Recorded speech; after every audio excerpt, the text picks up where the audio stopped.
Alright, so Asgard's Wrath 2 just got another big update. More or less, it brings a lot of quality of life improvements, bug fixes, and they've actually kind of fixed the low quality audio issues. Before I get into the patch notes, this will contain and show spoilers, so keep that in mind. I wanted to drop a midpoint review of the game because I haven't finished the game yet. It's a game where I have to be in a certain mood to play it. It's been just about a month since its release. So far, I'm around 38 hours into Asgard's Wrath 2. I did drop it for a week because there's a section where there are non-stop puzzles on puzzles, but the game does pick up after that, introducing a whole new chapter. If you're not the biggest fan of puzzlers or have the patience, it can certainly be underwhelming or overwhelming, as sometimes a lot of the puzzles are abstract. The game is promised to be 60 hours. I haven't gotten that far, but at times it does get repetitive. Not Ubisoft repetitive like Far Cry, but you start to get the identity of the game. The game manages to sprinkle different things inside the game, like companions, dialogues, cinematics, side quests, mini dungeons, traders, and a resource system. The game can also be extremely overwhelming as the game has so many things going on in the world rather than just the story. The game isn't entirely open world, but it does have massive areas to explore. The game is an action RPG at its core.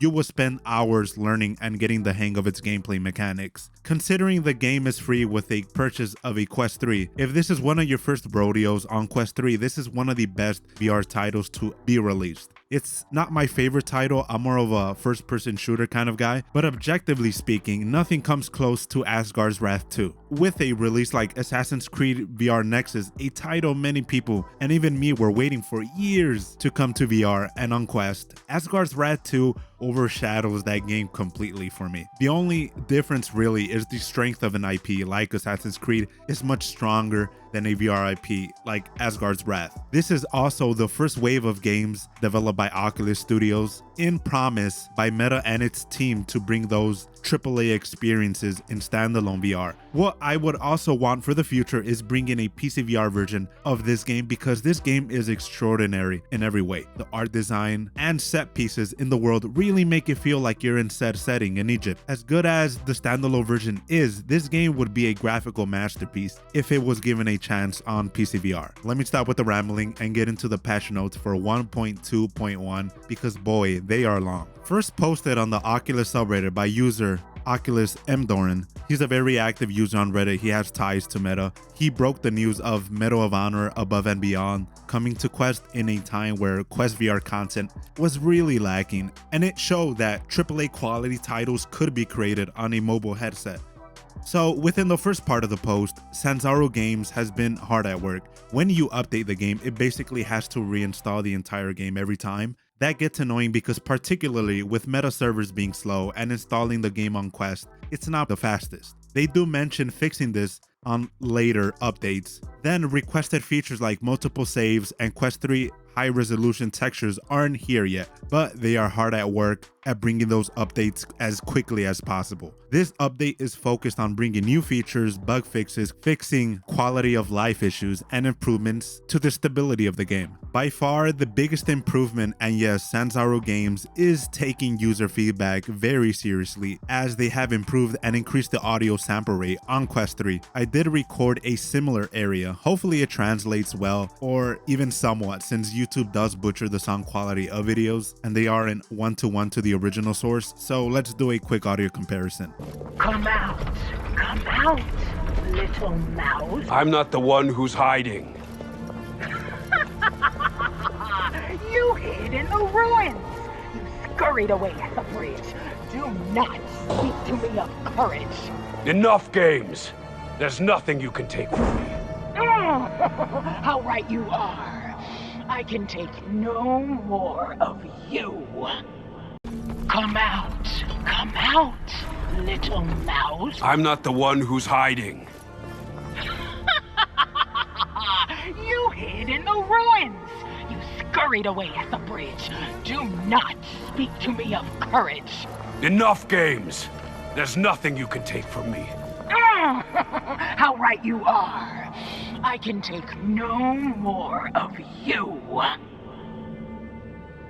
Hopefully that translated well. But inside the headset on Quest 3, the audio is much crisper, punchier, and clearer, where before it sounded like your character's voice lines were funneled into a tin can or walkie-talkie. Audibly, it's night and day. Mainly, I do notice the changes focused more on certain voice lines from your character, environmental sounds, and your companion. Certain bosses and characters don't get the same improvement, while it's not full-on lossless quality of audio, but it's a step in the right direction as the game becomes ever-growing. The second biggest improvement is fixing progression breaking issues, where doing certain things before completing the main objective in the right order would break the game. I did encounter this on my Quest 2 playthrough, since the save file isn't transferred from your Quest 3 playthrough, where I did the Tanu before the observatory, and the game just came to a halt. They also added toggles for in-game consumables and the belt menu. They removed hero voiceovers when quickly consuming items, which is great because at times they did repeat the same line over and over as you consumed consumables, also reducing the difficulty of the Bruiser boss fight at the end of the Scorpion layer. So side note, the Bruiser boss, and hopefully I still have gameplay of me fighting him,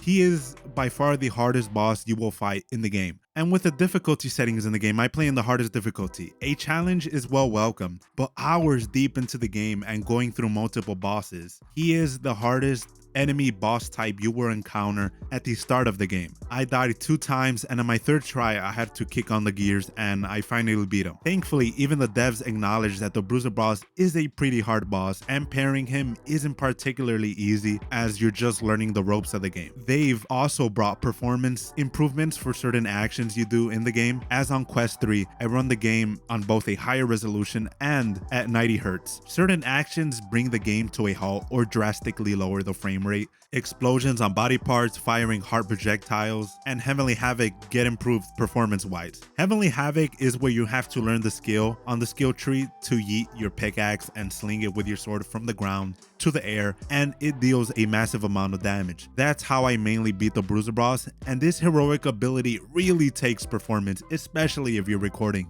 as the game generates particle effects and has in-game physics and explosions. They really are taxing to the headset. Trying it out, it's noticeably better in-game with recording on 1440p as well. The rest of the lengthy patch notes go over fixing certain bugs, exploits, progression blockers, voice localization, offsets, and game-breaking bugs. So far as Sanzaru's second entry for Asgard's Wrath, they did a tremendous job addressing and fixing the issues in a timely manner. For a first-party studio as part of Oculus Studios, they aren't exactly there yet in terms of delivering the most polished game at launch. A lot of this practically comes with VR development and development for a standalone device. Being able to pretty much bring everything other than 90 Hz and a resolution toggle to Quest 2 is a feat. Playing on Quest 2, it's almost the exact same version compared to the other titles we've seen released recently in the store. Currently, it's the most impressive title at scale and VR-wise, the best title to date without having to borrow hype from a flat screen IP. I still have ways to go with Asgard's Wrath 2, but at the current pace,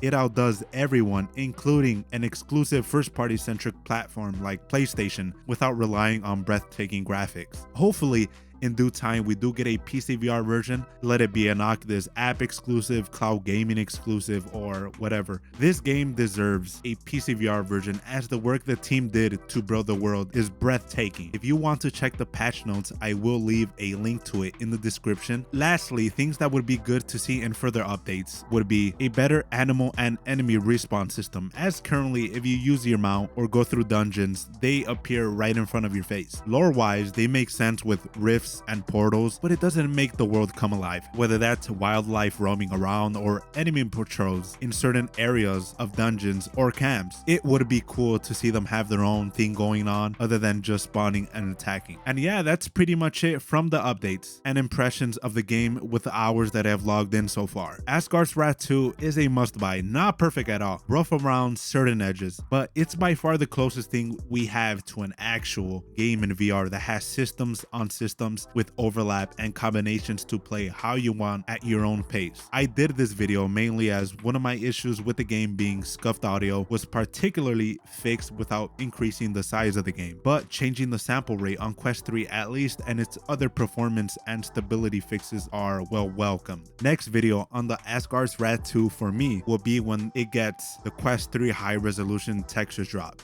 If you liked the video, consider dropping a like, subscribing for more similar content, and yeah, until the next video, see ya.